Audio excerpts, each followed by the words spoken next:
Good afternoon, ladies and gentlemen. Welcome to our channel, Metaphysics and Development, anchored by Professor Chiedozie Okoro. We will be discussing African AI. I am Ekemeka Roslyn, and on my right is Ikechukwu Tochukwu. okay, passing down to Pascal Aneke.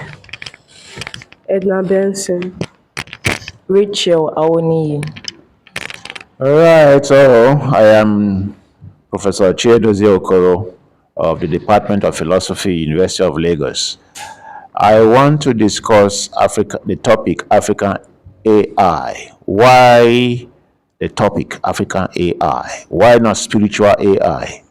Well, myself and Dr.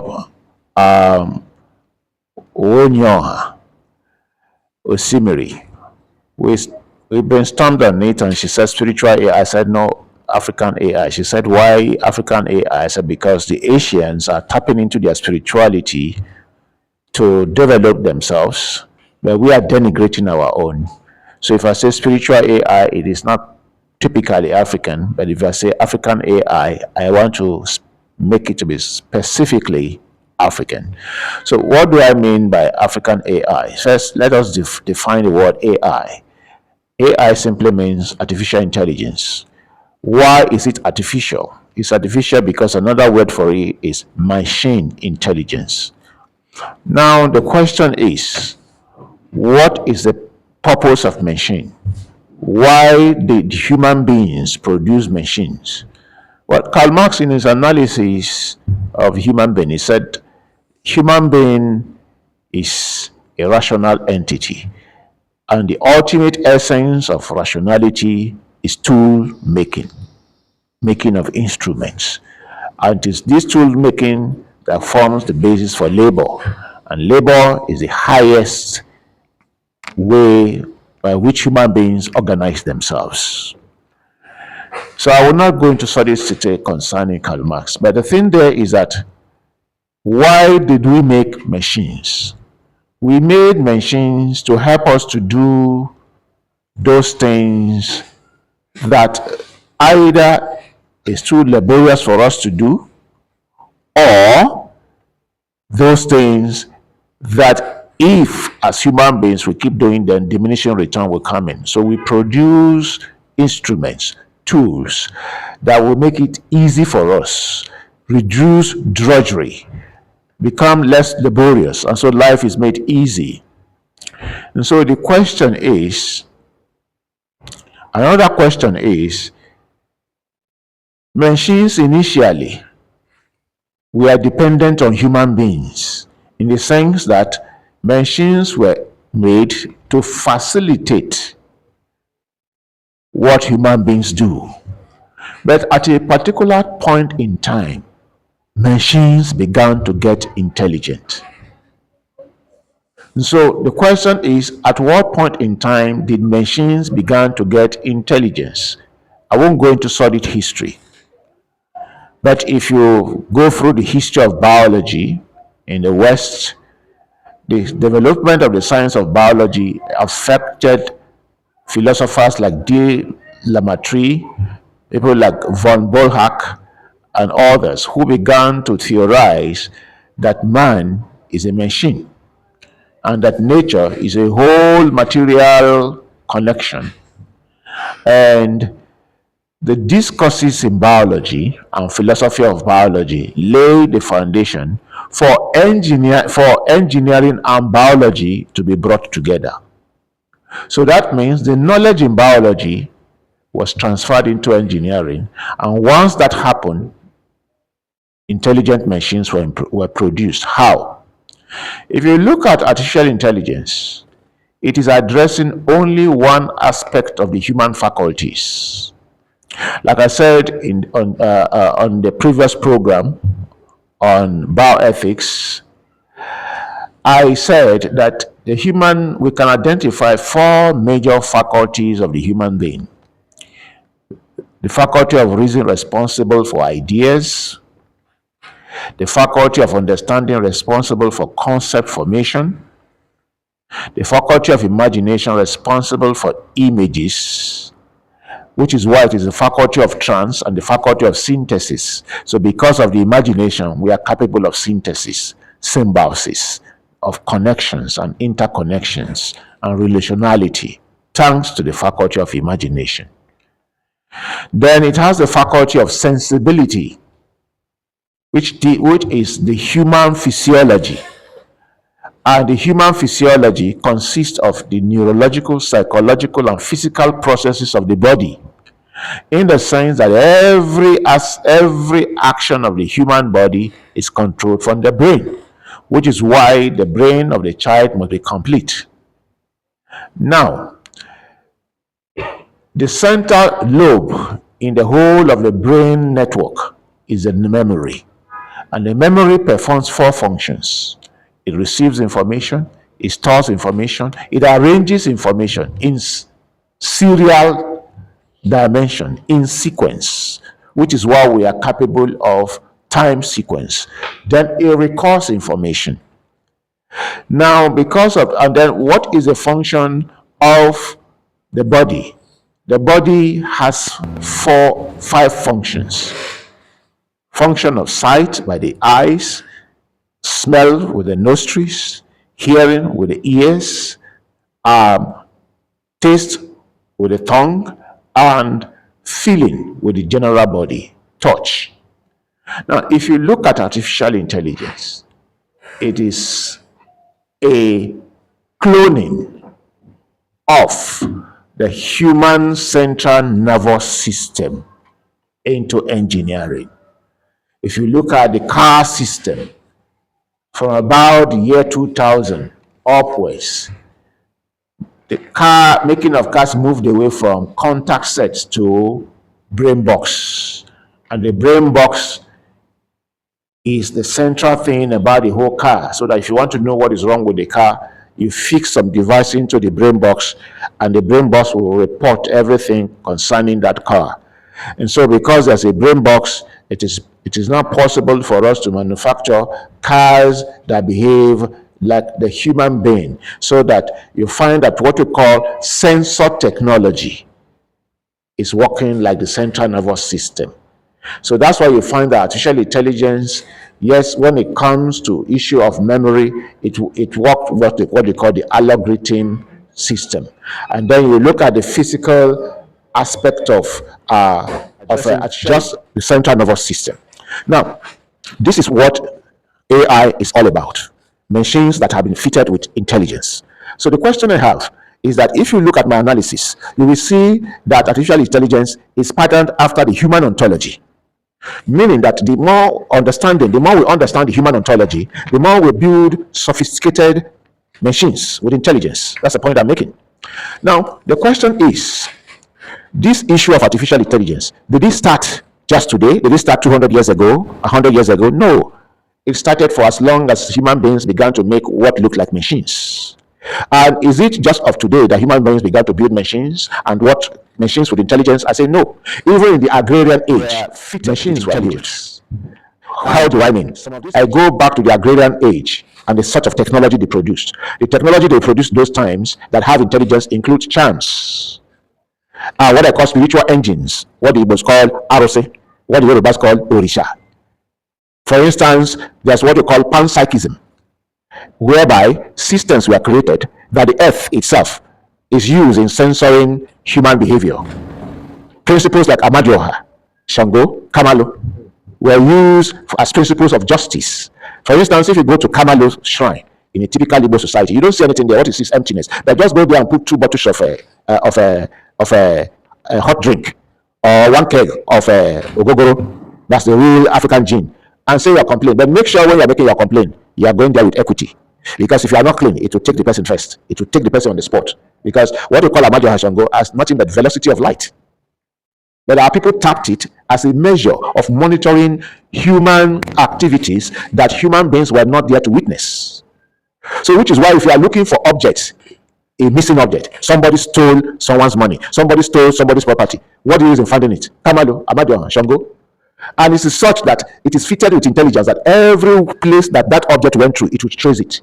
If a money was stolen and a portion of that money was given to me and I put it in my drawer, Kamalo will come there.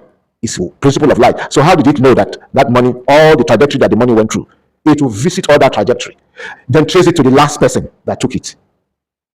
And that first person that took it is the person that it will take at the end of the day. With the object the individual stole and place it about the person. After striking the individual, it will place the object the person stole, anyone remaining on top of the person.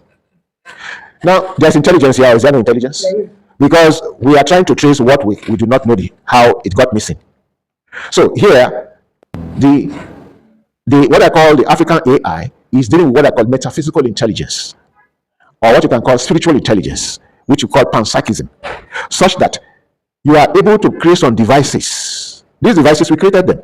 Because don't forget that what you call Amadio Kamalo, Shango, are principles of light, velocity of light, electromagnetism that we have tapped. And we will use it as a principle of justice for making sure that the community is taken care of. Because if you go to societies or communities that use Kamalu or Shango as a principle of justice, you will discover that you cannot go there and plant poison against people. If you plant poison, once you finish planting the poison, I don't know how they do it, but you'll find that thunder will come and remove that poison and throw it back to the person who buried it. This is something you did in the secret. Nobody saw you. Are you getting it? But Kamalu, what they call panpsychism, which today you call satellite, so I can call this spiritual satellite. It went there and operated what you did, and it came and placed it in your domot. And it never makes mistake. It doesn't put, it's not involved in human manipulation. So you see, and that's how we build a system of panpsychism, building spiritual engines, building charms. There are charms that you use in protecting whole villages, like in my village. They are trying to activate those things. They say, gone are the days that in my village, you cannot use any dangerous thing to pass through my village. Before you pass for it to the middle point of the village, it will hold you down until that thing, you remove it. But today you can come and pass through the village. How? The crusaders came. It's evil. It's this. Do it so that they can come and do evil. And today we are wiser to know that those things our ancestors used are not there to witness.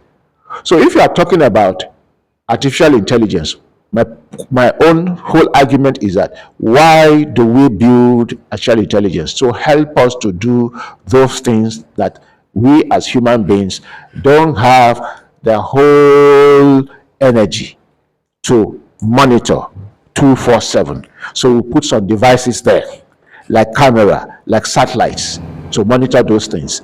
Our traditional fathers did that in this concept of panpsychism, using principles like Amadioha, Allah, and other ones they call deities. Today we call them deities. But if you go into the initiation, you discover that they are not deities. They were principles. And they're still there. They work up to today. And they follow some other understanding of the environment in tandem with the human constitution of the human mind. And so the second point I want to make is that our making of artificial intelligence stems from our understanding of the human central nervous system in the today world of AI. So that the more we study and know about our body system in connection to the memory, the more we build more advanced AI systems. So also in traditional times, their own understanding of the human being in tandem with the environment led to the building of some devices, which today we call deities. But for them, they were simply devices for monitoring activities that human beings will not be physically present to monitor. And even when you place human beings there to monitor it, they can be bribed. If they are not bribed, they can be tired and not monitor it. But Kamalu will monitor it, and when it is time for justice, it will go for justice, and it never gets the wrong person. All right. So the long and short of my argument is that the way Africans are talking about AI today, without looking into what we have and understand the foundation of AI, that the foundation of AI is the understanding of human ontology from the principle of materialism. We will end up consumers of AI products, not producers. That is one. Two, that if we key into our own traditional AI and merge it with contemporary AI, we will be capable of building machines that transcend the existing AI devices that we have today. These are my two submissions. Thank you. Yeah, thank you, Professor Chiedozie Okoro, for spoken on African AI. Let me welcome Professor Douglas Anele, our Miss, the great Odogu professor, and also Nonso Mecheta, and when the conversation was already going on. And Prof, we can continue, right? We're already on it. So, Prof, I want to ask, let me say, in the way I understand it, I'm a believer. Now, my religious belief is even clarified more when I look at, like in fact, science helps me to develop religious belief more or to understand it more. But when we talk about the issue of, okay, when something is missing, they go to a particular mirror, you see how everything did, the person that stole that stuff, how the person went, and we say they brought this mirror from India. And for me, that is spiritual GPS. Yeah. Now, we have GPS, we have CCTV camera. It records everything, whatever that happens, you go back, you trace, you see how it happened. But I'm saying that the African, the way you're liking it to this, the issue of ROC and all those are the creation of man. They say God created man in his own image. Man created his own, maybe created ROC and created AI. And we talk about tempest, hierarchy of forces. I want to understand, in the African sense, that one is more of, it's a secret stuff, practice. The AI you are talking about, the ROC, all those forces that can help to locate what is missing or can use to do something that is positive. In the Western AI development is open. It's something that any person can wake up and develop and they apply it. It's very open. So this one that is secret and this one that is open, can they really come together? This is our African own. Can it be applied? Can it be beneficial in terms of technology? Only those that are initiated into it that know how to do it. Okay. Sorry, do I need to go to a dibia or a far priest to know how to arrange that, which will help me, or the scientific one that any person can develop? Well, you see, you can't say the scientific one, anyone can develop it, because you are a user of AI, scientific AI. You are not a producer of it. It is those who have studied engineering and the principles of science, and they can do that. And what they have done is that through the processes of JAMB and so on and so forth, they got matriculated. When you matriculate in university, it's initiation. When you convoke, you are convoking into a higher level of society. You come back for PhD. Why are you giving a word that looks like that of a monk masquerade? It means that you have evolved. When you talk about open and closed, even the world of science is both open and closed. You cannot, by reading science, reading chemistry, produce Coca-Cola. The secret that makes Coca-Cola what it is in the hands of one man at a time. And they do everything to protect it. You cannot, by studying engineering, build the formula for Rolls-Royce engine. Isn't that secretive? You have to belong to that family for you to know the secret of how to build Rolls-Royce engine. What makes Rolls-Royce? So science is not as open as you put it, but the only thing you can say is that it's official. If you use the word official, why our own has been rendered non-official. And it is our own fault. Why? Because colonialism came and checkmated our own trajectory of development, swept underground our own traditional beliefs and practices, and imposed the colonial one. So the colonial one is what we study in school. Our own, for you to go and study it, you have to go and get initiated, which is the same thing you do. To enter school, for you to begin to go through formal education, you have to go and register, and your parents have to go and register you in the school. It's an initiatory process you're passing.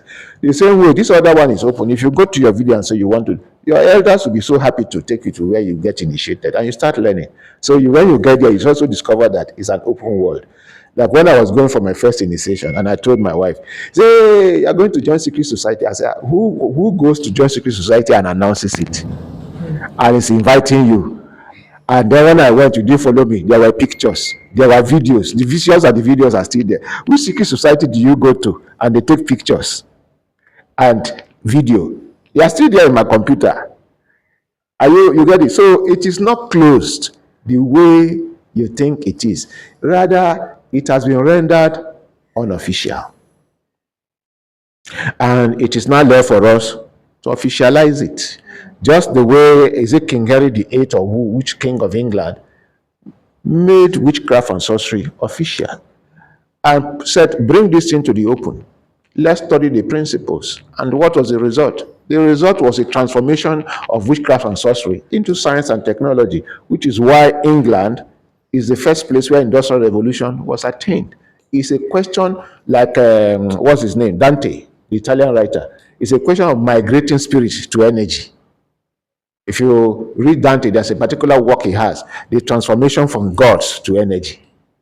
So you discover that that transformation from gods to energy changes the psyche. Gods we are afraid of, we venerate. Energy we investigate. But they are the same thing. Both of them are uncreated. They are indestructible. They are indivisible. Both of them are transferable from one body to another. But the gods we venerate. Energy we investigate. So that transformation from God to energy led to a transformation of the human psyche, which pushed Europe ahead.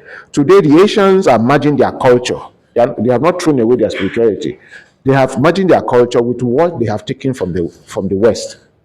And you can see that they have not only caught up with the West, they are bringing in new concepts into science.